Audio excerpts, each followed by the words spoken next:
दोस्त तो एक बूढ़ी माँ जिसके पास अब ना ताकत बची थी ना पैसे। डॉक्टर ने साफ कह दिया था अगर 2 दिन के अंदर इलाज शुरू नहीं हुआ तो देर हो जाएगी। कांपते हाथों से उसने अपने एक लौते बेटे को फोन किया, लेकिन उधर से जो जवाब मिला उसने माँ का दिल ही तोड़ दिया। अब मैं कुछ नहीं कर सकता, मेरे पास तुम्हारे लिए समय भी नहीं है। माँ ने चुपचाप फोन रख दिया, आंखों के आंसू पोंछे और अगले ही दिन ऐसा फैसला लिया जिसकी किसी ने कल्पना भी नहीं की थी। जब कुछ दिनों बाद बेटे को उस फैसले का सच पता चला तो पूरे मोहल्ले के सामने उसकी आंखों से पछतावे के आंसू रुकने का नाम नहीं ले रहे थे। आखिर माँ ने ऐसा क्या किया था? दोस्तों, आप ये कहानी कहाँ से देख रहे हैं, कृपया कमेंट बॉक्स में ज़रूर बताएं। गांव के किनारे बने पुराने से मकान में 60 पार कर चुकी शारदा देवी अकेली रहती थी। कभी यही घर हंसी खुशी से भरा रहता था। पति के रहते खेत खलियान भी थे, घर में मेहमानों का आना जाना भी लगा रहता था। लेकिन वक्त का पहिया ऐसा घूमा कि पति दुनिया छोड़ गए और खेती का बड़ा हिस्सा बेटे निखिल की पढ़ाई और शहर में बसाने के लिए बिक गया। शारदा देवी ने कभी इस बात का दुख नहीं किया।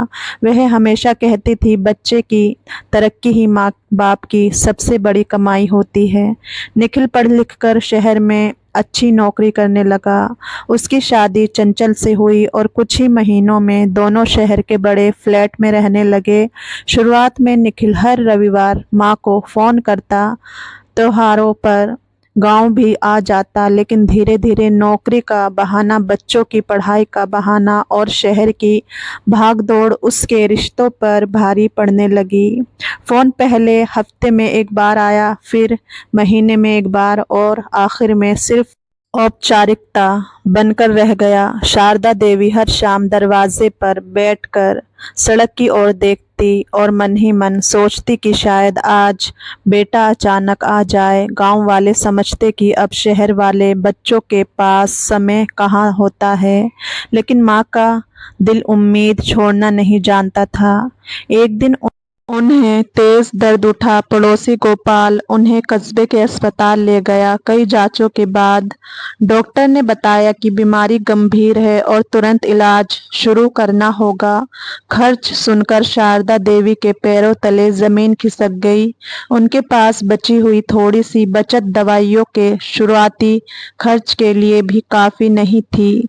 डॉक्टर ने 2 दिन का समय दिया और कहा कि देर हुई तो हालत बिगड़ सकती है। अस्पताल से लौटते समय शारदा देवी पूरे रास्ते यही सोचती रही कि उन्होंने तो अपनी पूरी जिंदगी बेटे के लिए लगा दी।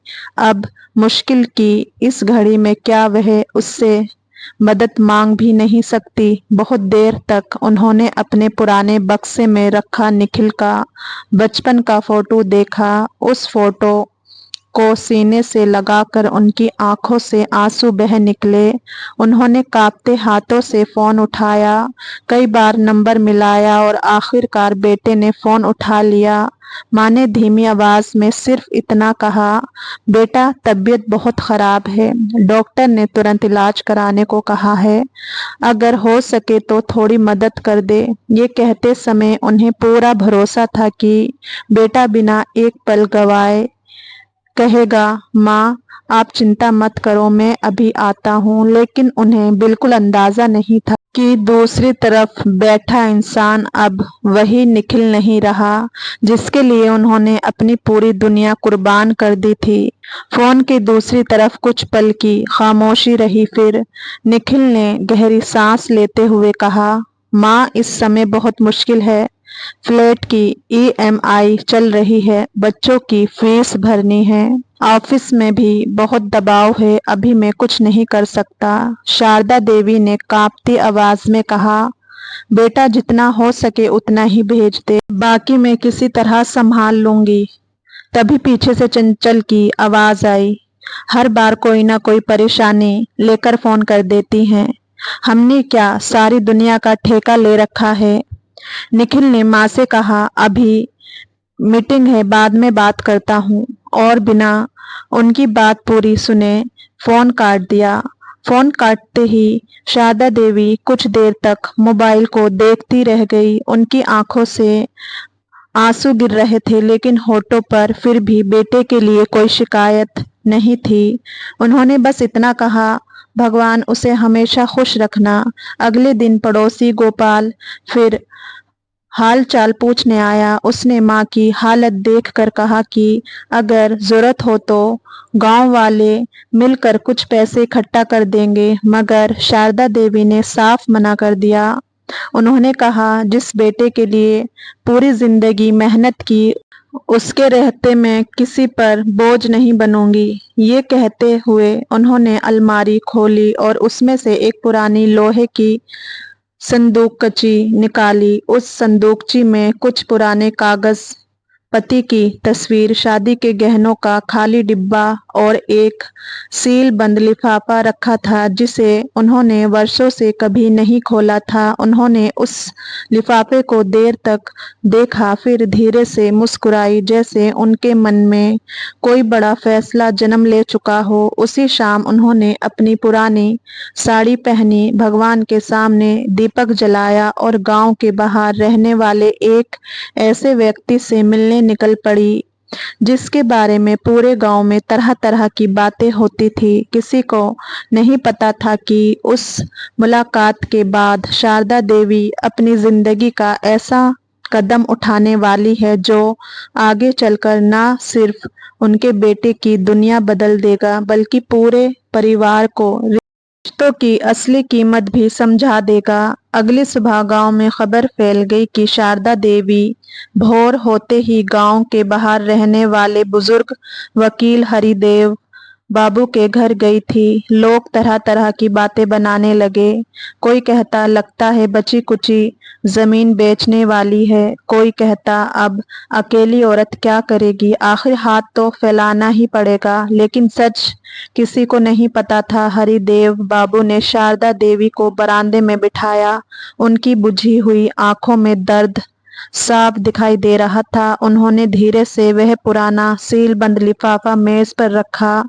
हरिदेव बाबू ने उसे खोला तो अंदर कई पुराने कागज, बैंक की पासबुक और उनके दिवंगत पति की लिखी हुई एक चिट्ठी थी।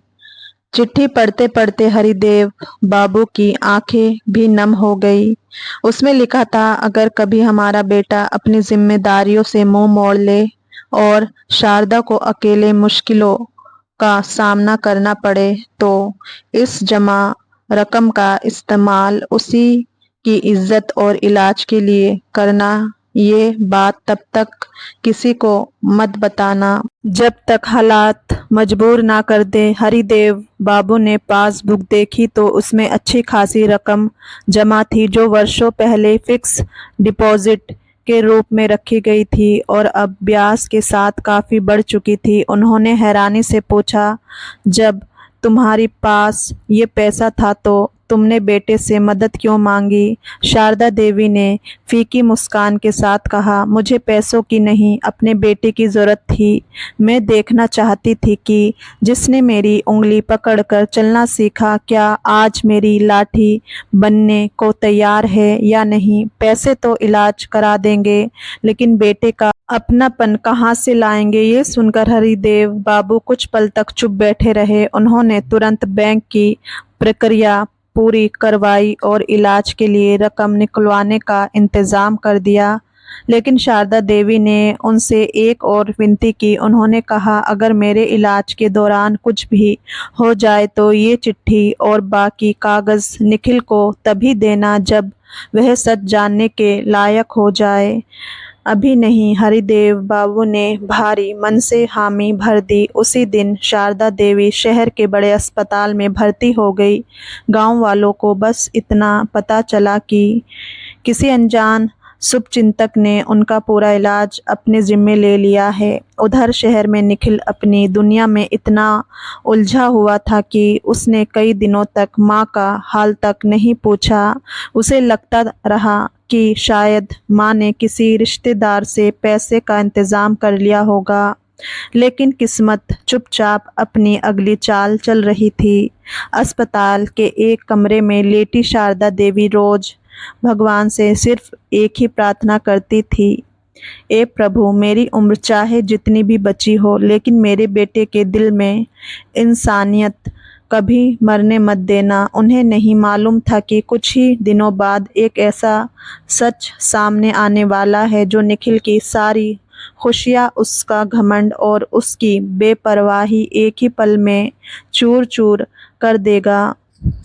शारदा देवी का इलाज धीरे धीरे असर दिखाने लगा। डॉक्टरों ने कहा कि अगर समय पर अस्पताल ना लाई जाती तो शायद उन्हें बचाना मुश्किल हो जाता। ये सुनकर हरिदेव बाबू ने मन ही मन भगवान का शुक्रिया अदा किया। उन्होंने रोज अस्पताल जाकर शारदा देवी का हाल चाल लिया, लेकिन उनकी एक बात हमेशा उन्हें बेचैन कर देती थी। शारदा देवी हर मुलाकात में यही पूछती, क्या निखिल का कोई फ़ोन आया? और हर बार हरिदेव बाबू को सिर झुकाकर कहना पड़ता, नहीं।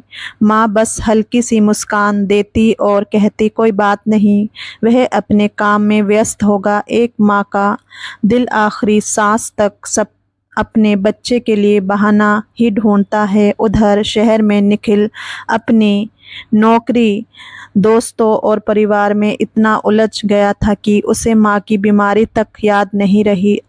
चंचल भी बार बार यही कहती, गांव में लोग हैं ना, संभाल लेंगे। हर बात पर हमें क्यों दौड़ना चाहिए? निखिल भी यही सोचकर अपने मन को समझा लेता, लेकिन कहते हैं सच जितनी देर से सामने आता है उतना ही जोरदार तमाचा मारता है। करीब 2 हफ्ते बाद हरिदेव बाबू ने निखिल को फ़ोन किया। उनकी आवाज़ बेहद गंभीर थी। उन्होंने सिर्फ इतना कहा, बेटा अगर हो सके तो कल गांव आ जाना, कुछ ज़रूरी कागज़ तुम्हें देने हैं। निखिल ने घबराकर पूछा, माँ ठीक तो है? हरिदेव बाबू ने सीधा जवाब नहीं दिया, बोले आकर मिल लो, देर मत करना। ये सुनते ही निखिल का दिल पहली बार जोर जोर से धड़कने लगा। पूरी रात उसे नींद नहीं आई। अगले दिन वह जल्दबाजी में गांव पहुंचा। घर का दरवाज़ा खुला था, लेकिन अंदर अजीब सी खामोशी पसरी हुई थी। माँ की चारपाई खाली थी, दीवार पर टंगी उनकी पुरानी चादर वही थी। पूजा के दिए की लौ बुझ चुकी थी। निखिल के मन में अनगिनत डर पैदा होने लगे। तभी हरिदेव बाबू अंदर आए और बिना कुछ बोले उसके हाथ में वही पुराना सील बंद लिफाफा रख दिया। कांपते हाथों से निखिल ने लिफाफा खोला। जैसे जैसे वह अपने दिवंगत पिता की चिट्ठी पढ़ता गया, उसके चेहरे का रंग उड़ता गया। उसमें साफ लिखा था कि इलाज के लिए रखा गया पैसा कभी ख़त्म नहीं हुआ था, बल्कि सालों से बढ़ता जा रहा था। सबसे नीचे पिता की एक पंक्ति थी, बेटा अगर ये चिट्ठी तेरे हाथ में है तो समझ लेना कि तेरी माँ ने तुझसे पैसे की नहीं, तेरे साथ की भीख मांगी थी। अगर तू उस दिन उसके साथ खड़ा नहीं हुआ तो दुनिया का सबसे बड़ा गरीब तू है, क्योंकि जिसने माँ का भरोसा खो दिया उसके पास चाहे कितना भी धन हो वह अंदर से हमेशा खाली रहता है।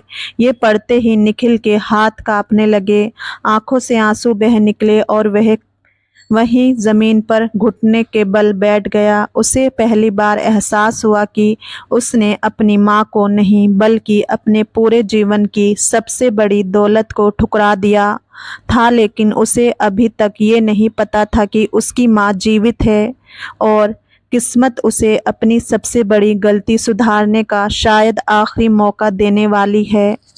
हरिदेव बाबू ने निखिल को ज़मीन पर बैठे हुए कुछ देर तक रोने दिया। जब उसके आंसू थमने का नाम नहीं ले रहे थे, तब उन्होंने उसके कंधे पर हाथ रखकर धीरे से कहा, बेटा अभी भी भगवान ने सब कुछ नहीं छीना है, तेरी माँ जिंदा है। ये सुनते ही निखिल ने सिर उठाया। उसकी आंखों में एक साथ हैरानी, उम्मीद और शर्म तैर रही थी। वह लगभग चिल्लाते हुए बोला, क्या माँ जिंदा है? कहाँ है मेरी माँ? हरिदेव बाबू ने बताया कि शहर के बड़े अस्पताल में उनका इलाज चल रहा है और डॉक्टरों ने उन्हें खतरे से बाहर बताया है। इतना सुनना था कि निखिल बिना एक पल गवाए अस्पताल की ओर दौड़ पड़ा। रास्ते भर उसकी आंखों के सामने बचपन की तस्वीर घूमती रही। उसे याद आया जब उसे तेज बुखार आया था तो शारदा देवी 3 रातें बिना सोए उसके सिर पर ठंडी पट्टियां रखती रही थी।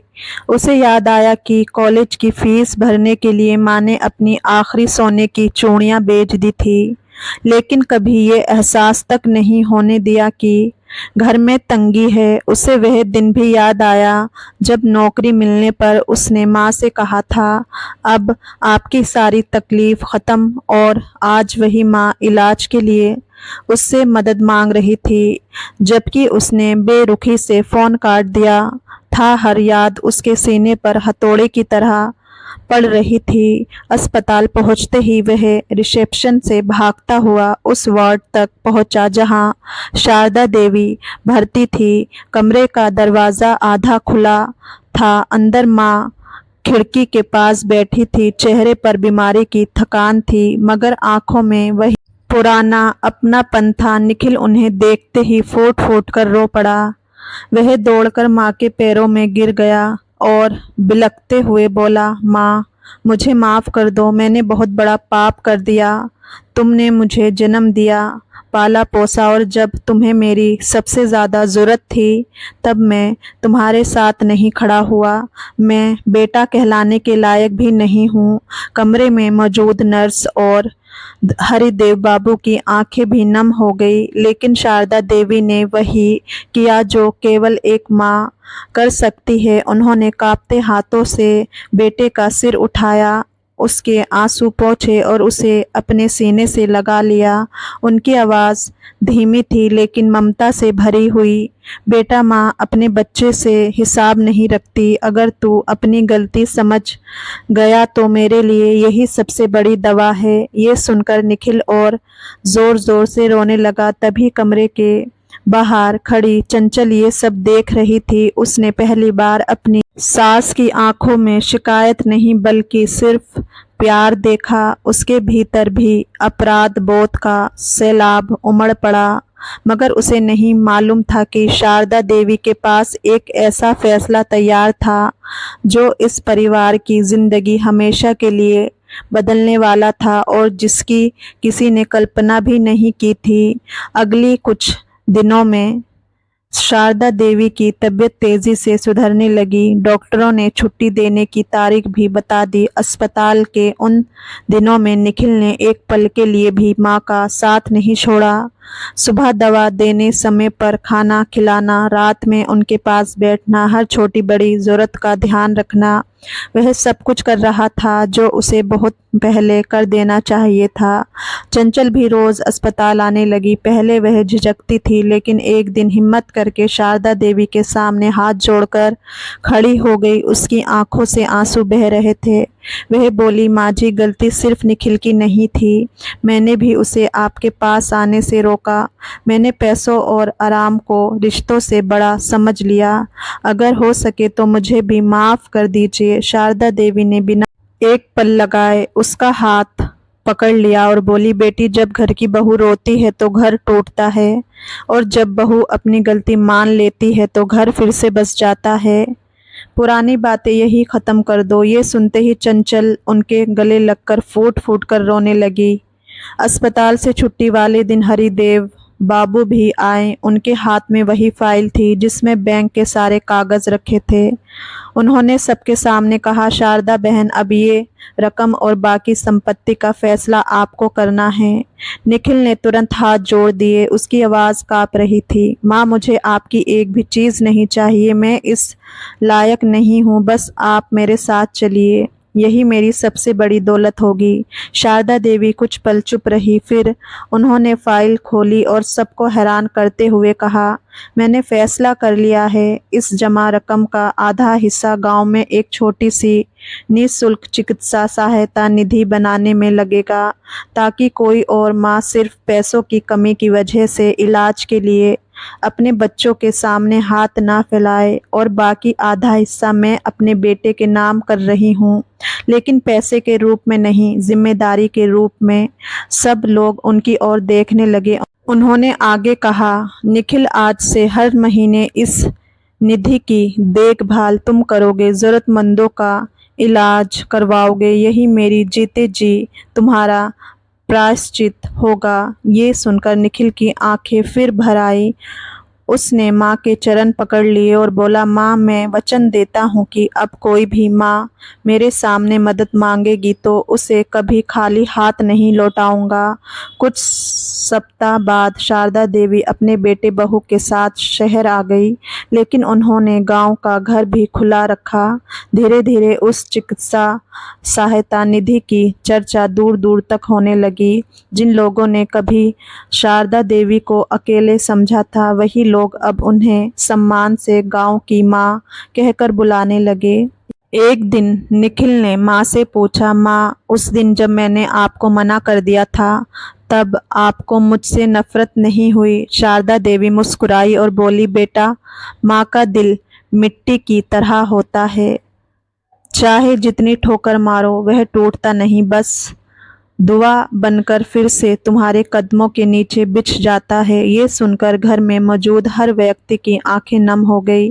उस दिन सबने समझ लिया कि दुनिया की सबसे बड़ी दौलत बैंक का पैसा नहीं, बल्कि माँ का निस्वार्थ प्यार होता है। जिसने उसे संभाल लिया, उसने पूरी जिंदगी की सबसे बड़ी कमाई कर ली। समय धीरे धीरे अपनी रफ्तार से आगे बढ़ने लगा। शारदा देवी अब पहले से काफी स्वस्थ थी। शहर के फ्लैट में उनके आने से घर का माहौल ही बदल गया था। सुबह उनकी पूजा की घंटी बजती तो घर में जैसे सुकून उतर आता। बच्चे भी अब दादी के पास बैठकर कहानियां सुनते, उनके हाथ का बना खाना खाते और हर छोटी बात में उनकी राय पूछते। निखिल ऑफिस जाने से पहले माँ के पैर छूकर ही निकलता। चंचल भी अब उन्हें सास नहीं, अपनी माँ की तरह मानने लगी थी।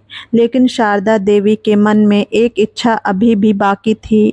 उन्होंने एक दिन निखिल से कहा, बेटा, इस रविवार मुझे गांव ले चल, बहुत दिनों से अपने घर का आंगन नहीं देखा। निखिल बिना कुछ पूछे उन्हें गांव ले गया। जैसे ही उनकी गाड़ी गांव में पहुंची, लोगों की भीड़ इकट्ठा हो गई। सब लोग उन्हें स्वस्थ देखकर खुश थे।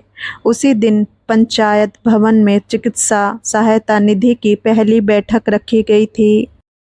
गांव के गरीब परिवार, बुजुर्ग और विधवाएं बड़ी उम्मीद लेकर वहां आए थे। मंच पर हरिदेव बाबू ने निखिल को बुलाया और कहा, आज से इस निधि की पूरी जिम्मेदारी तुम्हारे हाथ में है। याद रखना, ये सिर्फ पैसों का काम नहीं, बल्कि इंसानियत की सेवा है।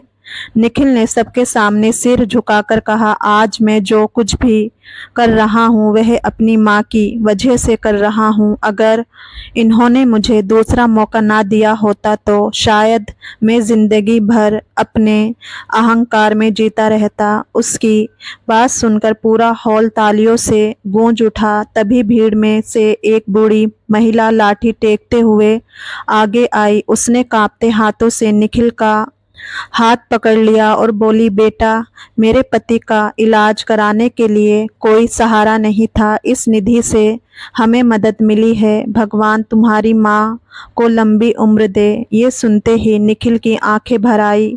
उसने उस बुजुर्ग महिला के पैर छू लिए। शारदा देवी दूर खड़ी ये सब देख रही थी। उनकी आंखों में गर्व के आंसू थे। उन्हें लगा कि जिस बेटे को खो देने का डर उन्हें सताता था, आज वही बेटा कई घरों का सहारा बन गया है। कार्यक्रम खत्म होने के बाद पूरे गांव ने शारदा देवी का सम्मान किया। किसी ने उन्हें शॉल ओढ़ाई, किसी ने फूलों की माला पहनाई, लेकिन उन्होंने माइक पकड़कर जो बात कही उसने हर किसी का दिल छू लिया। उन्होंने कहा, बच्चों से कभी सिर्फ पैसा मत मांगिए, उनका समय मांगिए, उनका साथ मांगिए। बूढ़े माँ बाप को दवा से पहले अपनापन चाहिए।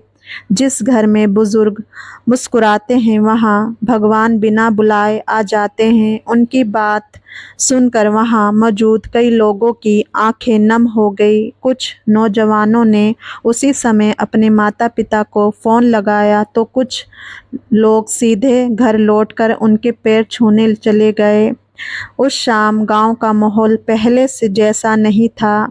जैसे एक माँ के दर्द ने पूरे समाज को रिश्तों की असली कीमत याद दिला दी हो। शारदा देवी ने आसमान की ओर देखा, जैसे अपने दिवंगत पति से कह रही हो, देखो हमारा बेटा अब सच में बड़ा हो गया।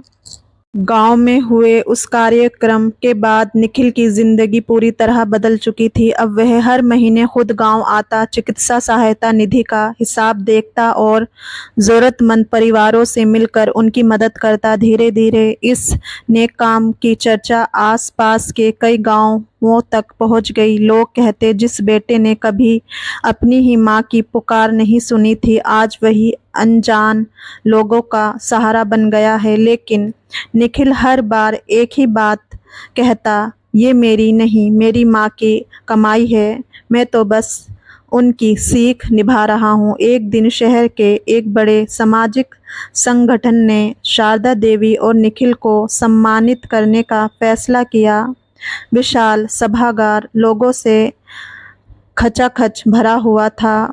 मंच पर जब संचालक ने शारदा देवी की कहानी सुनाई तो पूरे हॉल में सन्नाटा छा गया। फिर उन्होंने निखिल को बुलाकर पूछा, अगर उस दिन समय पीछे लौट जाए तो आप सबसे पहले क्या करेंगे? निखिल की आंखें भर आई। उसने बिना किसी झिझक के कहा, मैं उस दिन फ़ोन पर अपनी माँ को नहीं, कभी नहीं कहूँगा। पैसे बाद में जुट जाते, लेकिन उस एक शब्द ने मेरी माँ का दिल तोड़ दिया था। आज भी जब वह पल याद आता है तो खुद को माफ़ नहीं कर पाता। उसकी ये बात सुनते ही पूरा सभागार तालियों से गूंज उठा। कई लोगों की आंखों से आंसू बह निकले। कार्यक्रम खत्म होने के बाद एक युवा लड़का अपने पिता का हाथ पकड़कर शारदा देवी के पास आया। उसने कहा, माँ जी, मैं नौकरी लगने के बाद अपने माता पिता से दूर हो गया था। आपकी कहानी सुनकर समझ आया कि सफलता का कोई मतलब नहीं अगर अपने ही अकेले रह जाएं। आज से मैं हर हफ्ते इनके साथ समय बिताऊंगा। शारदा देवी ने मुस्कुराकर उसके सिर पर हाथ रखा और कहा, बेटा याद रखना, बूढ़े माँ बाप को महंगे तोहफे की नहीं, अपने बच्चों के दो मीठे शब्दों की ज़रूरत होती है।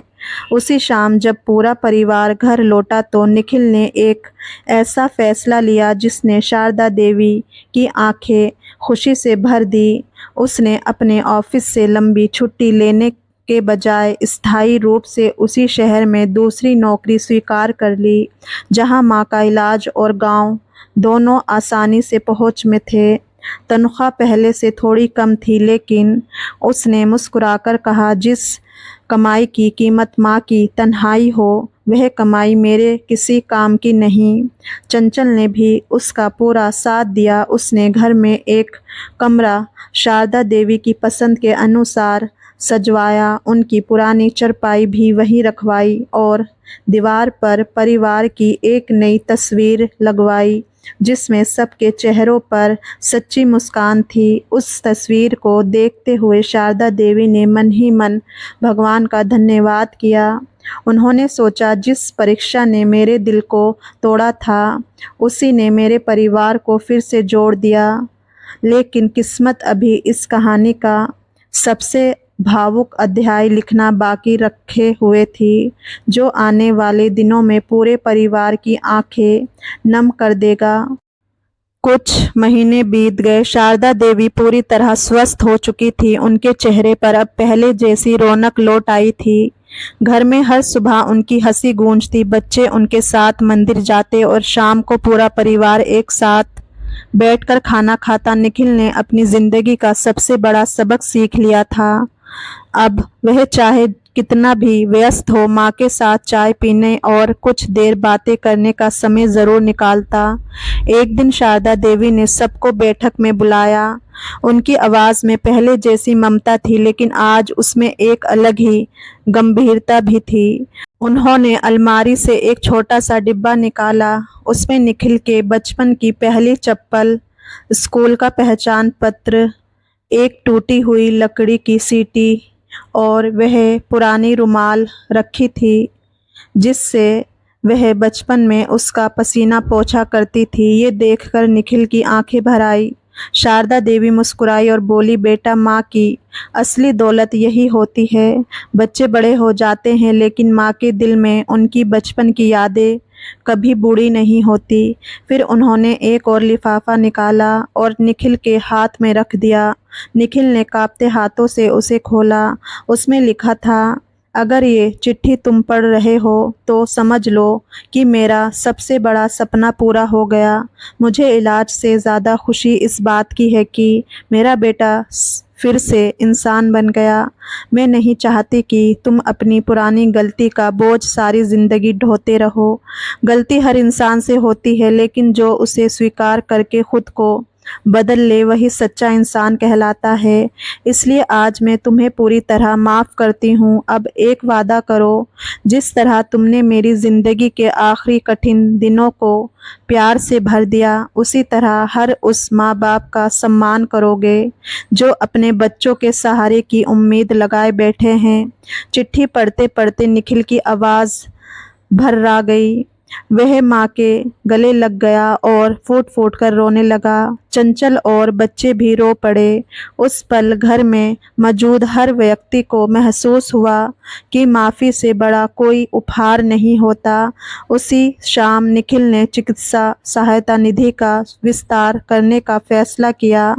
अब केवल इलाज ही नहीं बल्कि अकेले रहने वाले बुजुर्गों के लिए हर सप्ताह घर घर जाकर हाल चाल पूछने और ज़रूरत पड़ने पर तुरंत सहायता पहुंचाने की व्यवस्था भी शुरू की गई।